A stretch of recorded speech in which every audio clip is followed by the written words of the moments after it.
Assalamu alaikum wa rahmatullah, and welcome to the Oasis Focus on Finance show. I'm your host, Shafiq Morton. Today we're going to have a look at the young investor. We're going to have a look at why it's a good thing to have good habits from a young age. Why, as parents, we should educate our children to become fiscally literate or financially literate. Why is it good to start investing from a young age? And what are the benefits short, medium, and long term? We're also going to have a look at the exciting prospects that are opening up in our new tech-savvy 21st century in the financial sector, especially for young people. Joining me in studio today are two people from Oasis who are young enough to remember that they were young. Mansoor, Mia, and Daniel King. Assalamu alaikum. Welcome to the show. Thanks for having us. Mansoor, our first question. What are the benefits if I start investing from a very young age? I think young investors, firstly, can afford to take a little more, even more risk than somebody that's in their 40s and 50s, because their time frame for that investment is much longer. They've got much more time on their side. I mean, even if you at your 18, 20, starting your first job, 22, your time frame for investing is 30 years plus. Where somebody at 45, 50 might have 30 years of life ahead of him, but not 30, 40 years of work ahead of him. So I think the key factor there is the time that young investor can invest in. And because he's got such a long period that he can save for, he can afford to be a bit more aggressive in his investment choice. Obviously, the older you get, you need to look at being more prudent as to where you're putting that accumulated wealth that you've already saved. So you're looking at a more balanced, moderate approach. And in your 50s, depending on when you're planning on retires, 50s plus, you're going to look at a more conservative, more stable approach, taking a much more conservative approach in your investment choice. I think the longer time period a person has for an investment, the greater the compound effect. Albert Einstein always referred to compounding as the eighth wonder of the world. And so if we use an example, if you invested 100,000 Rand, that earns 12% per annum, Shafiq, after 10 years, that would amount to 310,585,000. It would amount to 964,629 after 20 years, over 2.9 million Rand after 30 years, and a whopping 9,305,097 Rand after 40 years. So between years 1 and 10, that investment will grow by over 211,000 Rand, but between years 30 and 40, it's grown by almost 6.3 million Rand. So the longer that amount of time you have to actually save, the greater the compound effect. Now, Mansoor, the numbers were impressive. My eyes were rolling when I was looking at the zeros that were coming out. But you did mention greater risk in terms of a young person investing. What exactly do you mean by that term? Shafiq, with risk is something that needs to be managed effectively. Again, just to maybe use an example to explain it, you could take that same 100,000 and go invest it in one single stock on the stock market. You could make a phenomenal amount of return if that particular company prospers very well and delivers, its share price soars. But at the same time, if that share price or that company goes under liquidation and goes bust, you could have bought it at 100 Rand a share, it's now sitting at 0 Rand a share, you could lose that entire 100,000 Rand that you invested. But at the same time, if you're investing in a portfolio of shares from various sectors within the stock market, so not only looking at construction and building, but you're looking at mining resources. So spreading your money over 10 to 20 to 30 different shares, you're reducing the risk because you're not exposing all your money to one share or one investment. You're exposing it to 20 different companies. The easiest way to get exposure to a portfolio of investment, Shafiq, would be via the likes of unit trusts, endowments, collective investment schemes. And this is where you have the expertise of a research team that's doing in-depth research on that particular portfolio or particular shares to see that they're going to deliver value over a 3-year, 5-year and 10-year view, basically. So from a risk perspective, you can even go further. And there Oasis has created 3 balanced portfolios, Shafiq. You've got a balance high, moderate, stable, where you're getting various levels of diversification. Not only are you exposing your portfolio to one or different sectors within the stock market, but you're exposing it to different asset classes, equity, property, cash. Diversification in the forms of geography. You're getting some offshore exposure, you're getting some local exposure. Currency diversification, because you're going offshore, you're exposing it to a different currency. So risk can be managed from that perspective, Shafiq. A good example of a portfolio would be the Oasis Crescent Equity Fund. This fund has delivered in excess of 20% over the 18 years that it's been in existence. If you invested 100,000 back in 1998 when the fund was launched, today it would be worth over 2.6 million rand. So again, coming back to the time frame, how long are you planning on investing? It's not about timing the market, getting in at the lows, jumping out at the highs, but time spent. How long do you plan on staying in the marketplace? Daniel, at the beginning of the show, mentioned that we live in a tech-savvy era. The 21st century is changing rapidly, and so is the investment landscape. How do we frame this for a young person? There are a number of new themes which are emerging in the global investment landscape and the global economy. And in fact, we actually dealt with it in a previous show in quite a lot of detail, looking at the World Economic Forum's recent meeting and what they called the fourth industrial revolution there. And what they did was really place an emphasis on some of these emerging trends in the global economy and the opportunities associated with them, but also the risks that we as society face as well from these emerging technologies. Now, the fourth industrial revolution itself is characterized by a fusion of technologies between the physical and the digital space, but also increasingly these days spilling over into the biological sphere as well.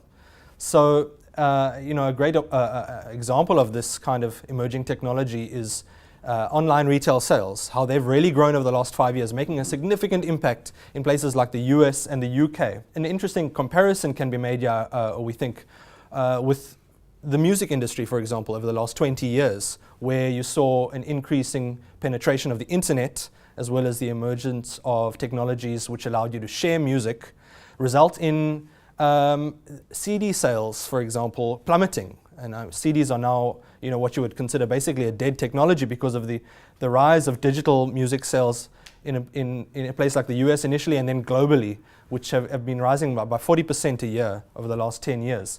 Now we're seeing some similar trends starting to emerge in industries like the clothing and retail sectors, as well as like homeware retail sectors as well.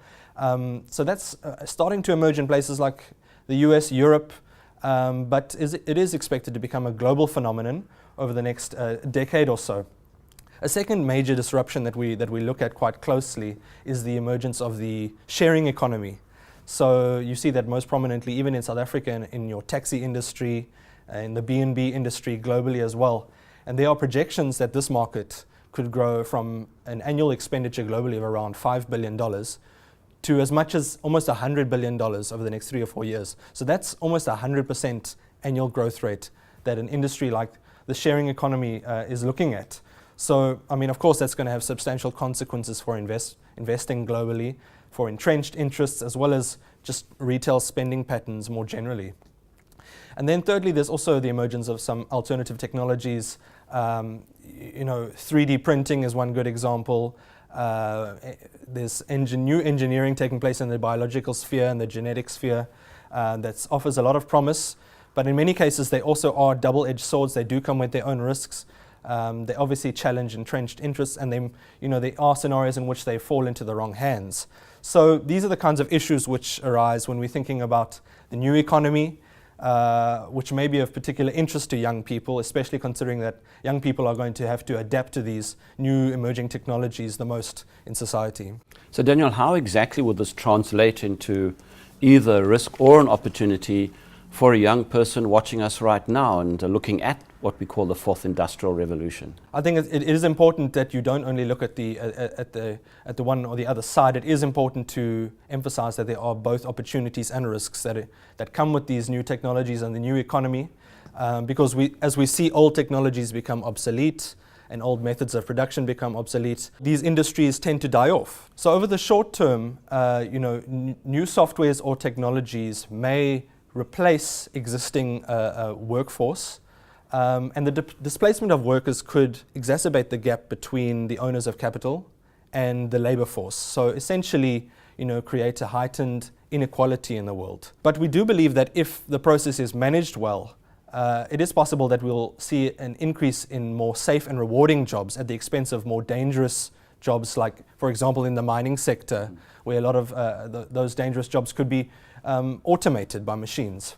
We can't obviously foresee which way it will go over the future, over the next 10 years or so, but the reality is likely to be somewhere in between the two kind of high road and low road scenarios. But what we can say is that in the face of these technological risks to employment, the most important thing that a young person can do is to educate themselves, skill themselves up. For example, while there are simple processes and procedures that can be automated easily, jobs that require a more creative or an adaptable element are a long way from automation. Another important element of adaptability in the face of technological change is to remain debt-free as possible. That will ensure that you can weather certain periods of unemployment as the world transitions through these new technologies.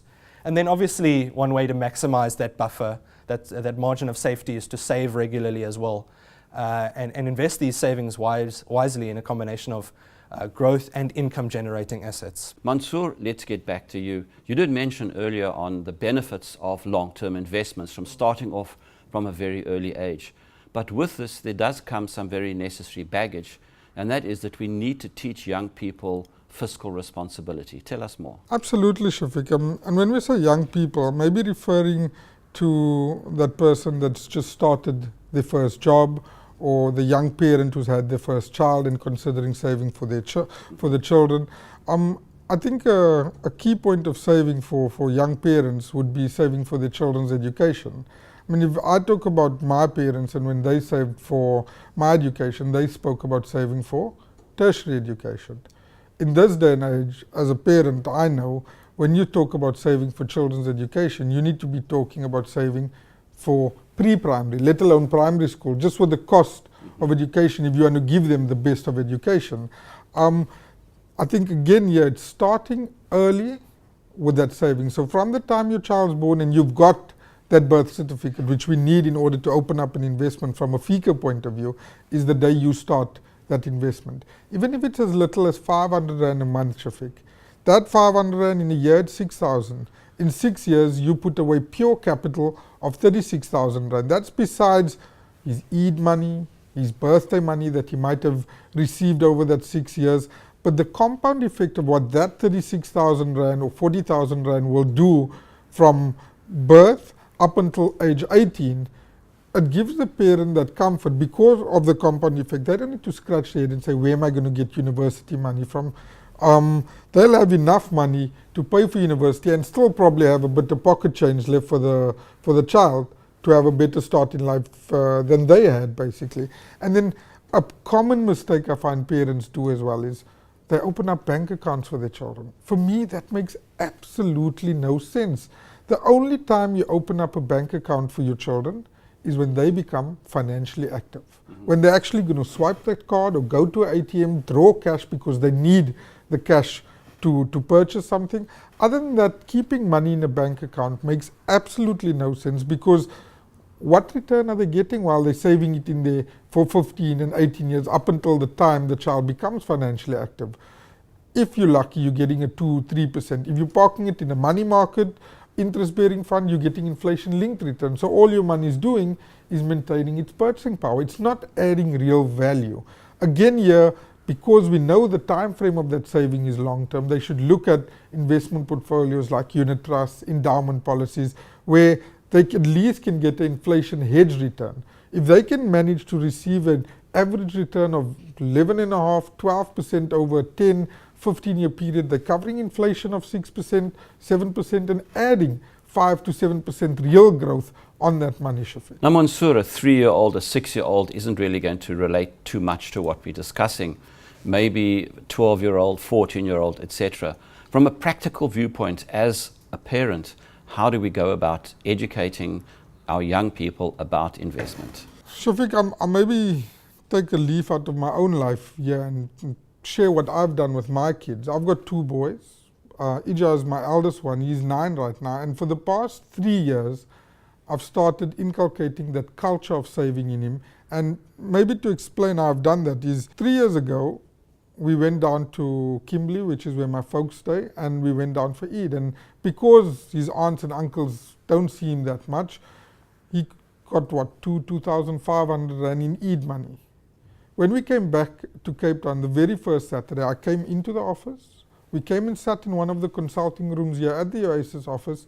One of my colleagues was working, and I told him, ask the gentleman for a statement. So I actually showed him the savings that I started for him the day he was born, and he could see that, wow, he's got 54,000 Rand in his name already. And I told him, okay, from now onwards, whatever savings you do accumulate, so that 2,500 Rand, 30% of it you can keep.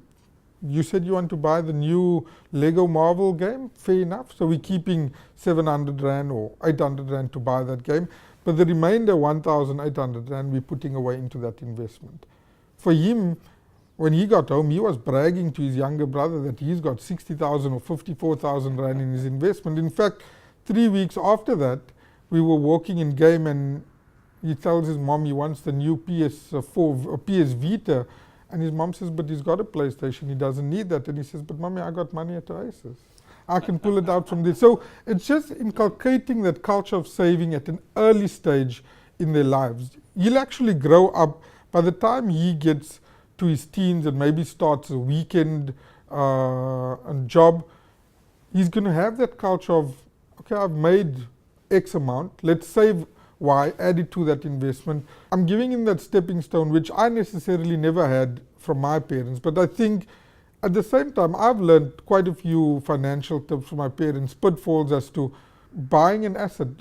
For me, buying an asset like a car cash makes no sense. And that's something you can actually teach your children, because it's an asset that's depreciating value from the day you're buying it, which you can rather put that money to better use and let that money pay off that vehicle, basically.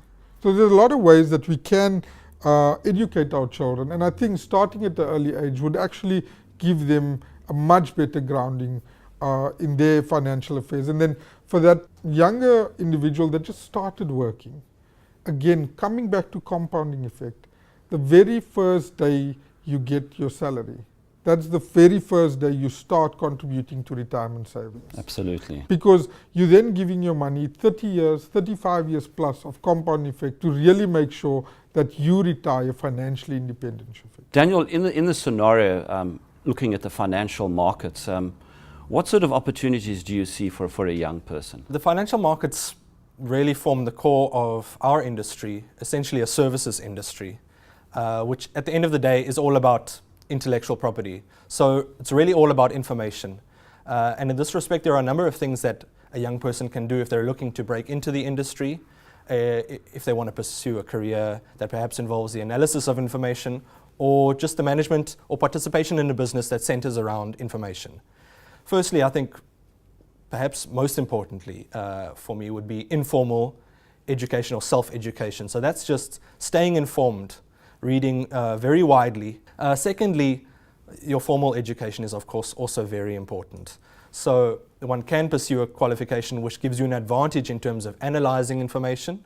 So something like statistics or accounting, law or economics. But there's also those qualifications which are advantageous in any corporate environment, especially associated with technology. That's really useful, obviously, in terms of managing the new economy. Management, marketing and design, industrial sociology and the like. All of those would be advantageous and would help you break into the financial services industry as a young person, which would give you the opportunity to really engage with these new economy issues that are coming up in the investment world. Even if private funding of formal education is tough, and we know that from the recent protests that it is tough for a lot of South Africans, there are many opportunities available for hardworking students. For example, in 2014, we launched the Oasis bursary program, which supports many students across a very wide range of backgrounds and academic disciplines as well, from accounting to medicine to law. So every year we host those students on a number of occasions, and we give them some real experience in the corporate environment, engaging with them, giving them guidance as well. So that, we believe, is the kind of thing that a young South African can do, can look to get involved in, and can be a great way to get involved if they're interested in a career in the financial services sector. Daniel, how do you incorporate all of these views and all of this information into the investment process at an institution like Oasis? There are a number of ways we look at it. Firstly, there's obviously sectoral implications.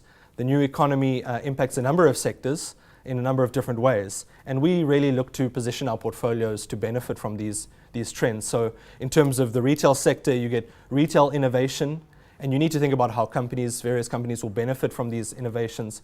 So the strong growth, for example, in digital applications that are available over the last 3 years, we believe really provides an environment conducive to e-commerce and online retail. Then from a property perspective, in terms of logistics, the popularity of online retail is also driving demand for warehousing space and things like that in the US. Also, interestingly, on the negative side, it's kind of dampening demand in especially mid-sized malls. So that's between your community convenience center and your super regional mall. Those kind of mid-sized malls are seeing a slowdown in demand from the rise of online retail. Then in terms of other sectors, you've got the telecommunications sector, which benefits from increased data usage, which is associated from the rise of all these internet applications. From a tech perspective, you've got, we really like to focus on companies which have a history of successful innovation. But we also tend to favor a more defensive stance in terms of favoring enterprise technology companies, which are not as vulnerable to swings in consumer trends, and there also are higher barriers to entry. And then finally, I think in the healthcare sector, where these biological innovations are having quite a significant impact on life expectancies globally. And we look to incorporate some of that positive dynamic by investing in some of the leading healthcare companies in the world as well. So we've tailored our funds to really benefit from those various trends impacting various sectors in different ways. And as far as possible, we also continue to actively mitigate against the technological risks that are emerging. And that's just basically through the simple principles of diversification, especially across sectoral diversification. So you never quite know which way the sectors are going to play out in response to these technological innovations. But you manage that process by diversifying your exposure, and then also geographical diversification, where some countries which are more geared to technological advancement and the manufacture of technological goods may benefit at the expense of countries which are not quite as geared to that kind of process. So those are the broad ways in which we think about the new economy from an investment perspective. Daniel King, Mansoor Mir, thanks for chatting to us. Thank you. Shukran. And that concludes today's edition of the Oasis Focus and Finance Show. A special thanks to our guests Mansoor Mir and Daniel King, who were talking to us about youth investment and of course the future landscape for young people in financial markets. Should you wish to watch this or any of our other shows, you can log into the Oasis Crescent YouTube channel. Should you wish to contact Oasis, you can dial 0860 100 786 or email info@oasiscrescent.com. Until next time, I'm your host Shafiq Morton. Assalamu alaikum wa rahmatullah.